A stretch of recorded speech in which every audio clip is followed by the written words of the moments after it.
I grew up with this deep understanding for why it's important that we take care of our own, and I have this deep passion for the state of Kentucky. Urban communities seem to lose sight of the fact that we have so much poverty within 100 miles of our location. This project does a really good job of helping the people that are close to us find ways and empower them to make a good life for themselves. The Clinton Global Initiative you at the University of Kentucky really wanted to focus on Appalachia because it was so close to home to us, and there was a lot of good that could be done there, and not just good that could be done there, because there's always good that can be done, but there is a genuine need for it. We wanted to create something that was independent and would be self-sustaining going forward. We decided to come up with what we've termed Homegrown Kentucky.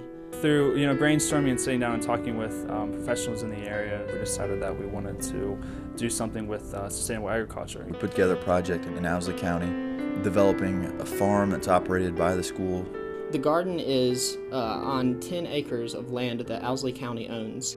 Owsley County is a small county, so if we were going to make a county-wide impact, if we were really going to see how this played out at a genuine community level, it was going to have to be a county like Owsley County, where you had one elementary school, one middle school, one high school, and they were all centrally located so that they would all have ready access to this project. And this was going to be a resource that the teachers could be able to utilize in the classroom. This was something that they were very enthusiastic about folding into the health classes and the science classes and economic classes.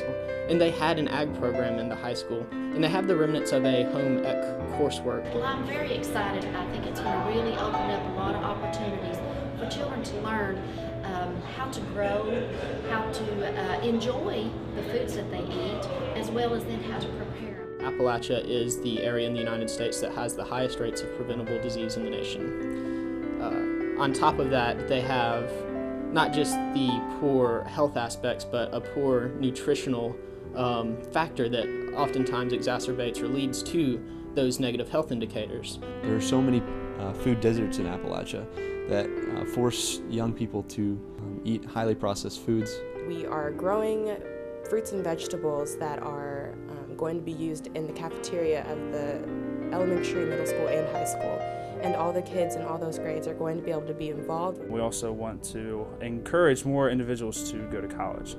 High school graduation rates sometimes as low as 50%. So if you could give kids an opportunity to get involved in something that actually gave them an incentive to get involved with, they had much higher, unbelievably higher numbers of graduation. So the idea was we could provide them this project, but it was a project that gave them a genuine incentive because they'd be able to take food home to their families, they'd be able to provide food to the school, they would be able to vend that food if they so sought.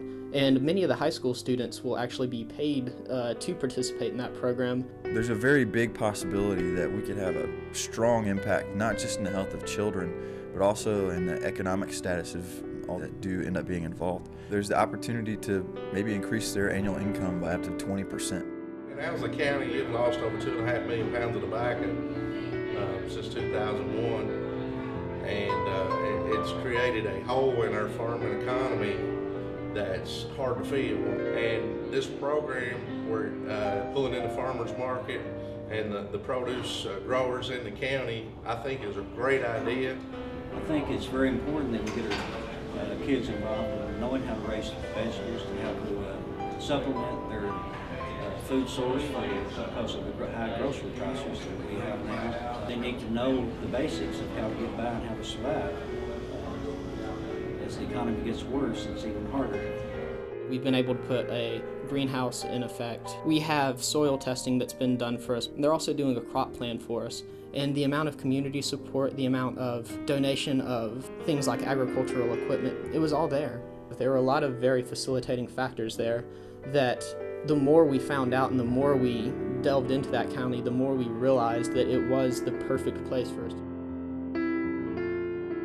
I think it's a wonderful opportunity all the way around. I'm really proud to be involved in it. I think the program is awesome. I think the program is one that brings a lot of community members together over a central theme. And bringing the people together to work together is always an important part of anything in Appalachia.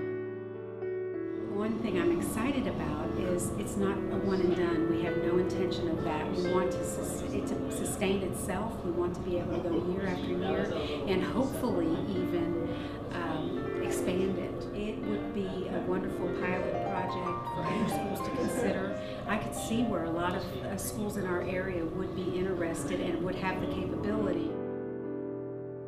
It translates to a lot of different areas of needs in Owsley County. And I think it's something that addresses those needs in the only way that those needs can maybe be addressed in such a rural, poor area. You know, Owsley County is year in, year out one of the top 5 poorest counties in the United States, and you know, poverty levels are incredible. This project teaches young people that it is possible that they can stay in the region for the rest of their life, because it's very important. People in Appalachia love the region and want to stay there, and so it's really important that we provide them the opportunities to do just that. This project and this framework and this model was going to be able to engage the community as a whole, the school as a particular as the future of that community, and it was going to be able to hit all of those focus areas that we initially saw as needs going into this project. And it was going to do so in a sustainable, tangible, very realizable manner. The opportunity to not only keep this going in Owsley County, which it's been well embraced and I have no doubt it will continue to do so in Owsley County, but to take this model and apply it to other schools in the area, and other schools even on a national or international level, is eminently there and eminently doable. And when you look at the issues that we have as a state, as a nation, and as a global community, it's really the kind of project that can actually have an impact in many areas for years to come. And I'm very happy that we were able to participate in this microcosm that hopefully will grow.